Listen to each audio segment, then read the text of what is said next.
Hey guys, welcome back to my channel, and today I will take you through the process of creating this illustration. And as always, I'm starting by putting my sketch layer into multiply mode and lower the opacity just so I can see my sketch on top of everything I draw.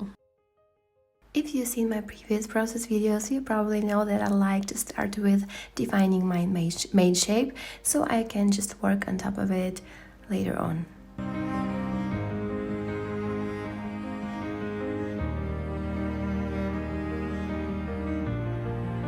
After the main shape is defined, I will go in and draw all of the main characters and main elements on top of the main form using a clipping mask. And I will do this on the separate layers so like different objects won't touch each other, so I can move them or change them at any time without needing to change the whole illustration. Also, I'm so sorry for my voice today. I've been sick for 2 weeks already and I'm starting getting back my voice again. But still, you can hear that I'm still a bit sick.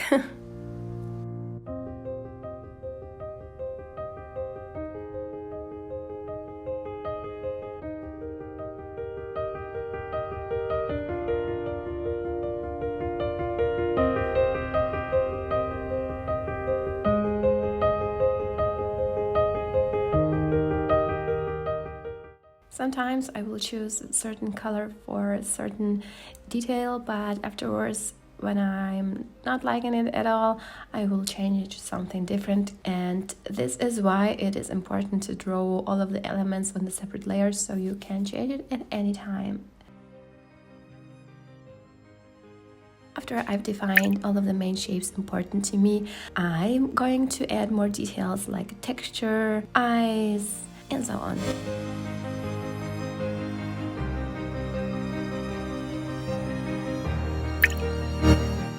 Lasso tool is also something that I like to use a lot in my process, and every time it's for different purposes, but in this case it's just for adding more texture.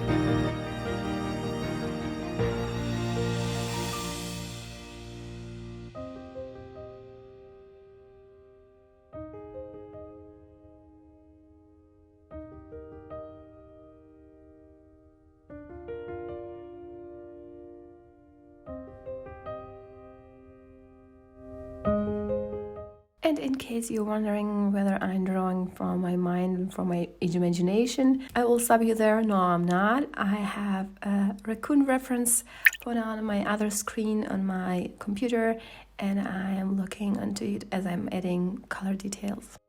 References are not something that you should be scared of. It's something that you should be using every time. And if someone tells you that if you're using references or pictures or even looking onto other artists' work and say that you are not a real artist, don't listen to them. It's not true. References is something that help you learn and help you to get poses and everything right. So please use them. Like, I love references. I love good references, and I will spend hours searching for them.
I was a little bit of scared to draw this plastic bottle because this is a see-through bottle and I wasn't sure how to achieve that and bring all of the details in it.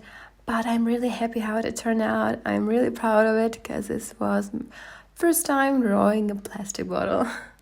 Like celebrating all the little wins, guys.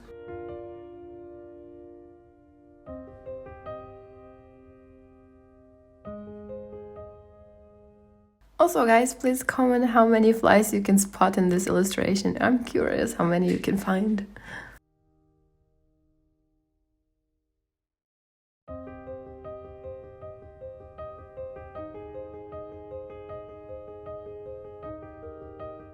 With adding shadows, I will usually start pretty light and go on darker and more intense at the end. So I will add a new layer, set it to multiply and choose a color that I want to use for my shadow. And we'll start defining the shadows that are supposed to be there no matter what. As you can see, I'm using a lot of lesser tool by adding shadow and also by adding some reflected light. It is really convenient and it helps a lot in the process.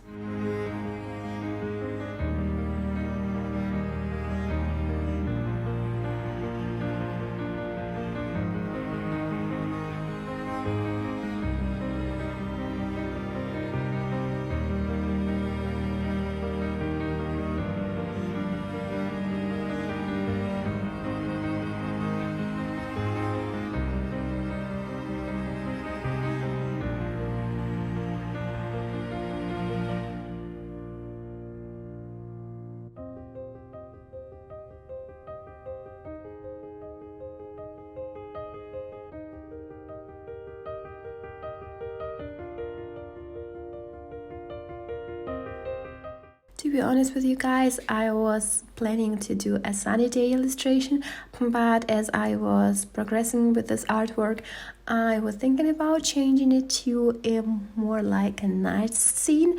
That's why you see me changing the background color. And since this is a nighttime, I would add an extra layer on top of everything, set it to multiply, and fill it with a shadow color.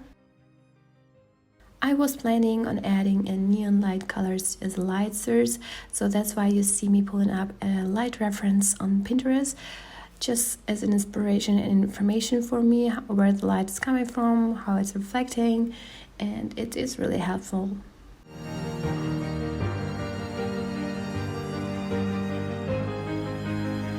As you can see me now, I'm going more and more with the shadows and deeper shadows. I'm not that scared anymore of them. I'm going like all in.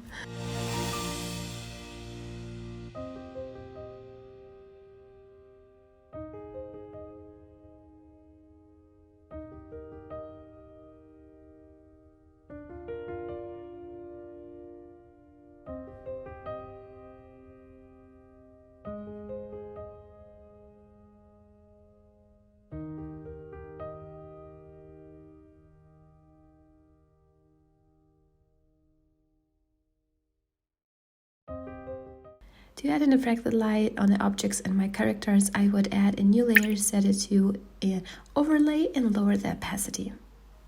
Then I will choose the color of the light and put it on the places that are logically covered in this light, or it is reflected from the bottom to an object or a character.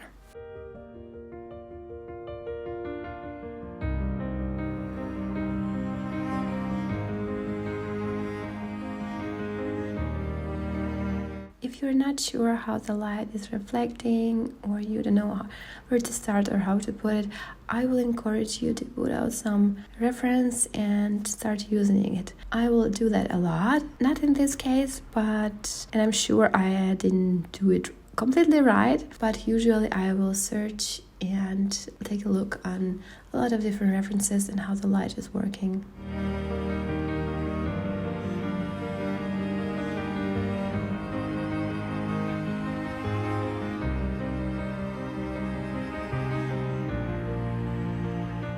At this point, I realized that my light is not intense enough. That's why I duplicated each of the light layers and lowered the opacity.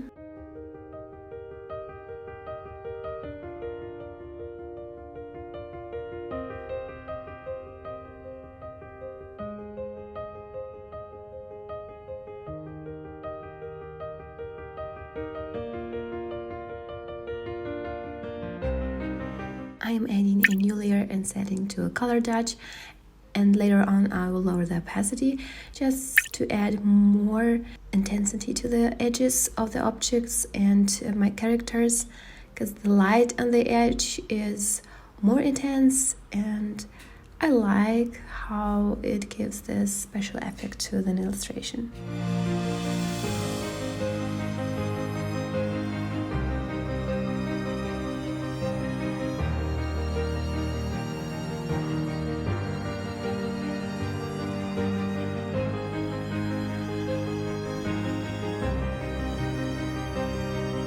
I love adding light at the edge of my characters or object.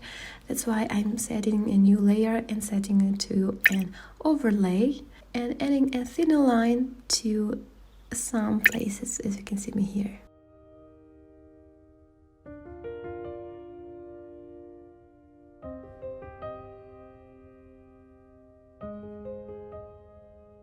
And that's it, guys, for today. I hope you liked it, and you have any questions, please comment them below, and don't forget to subscribe and hit the like button. Thank you, guys. Bye.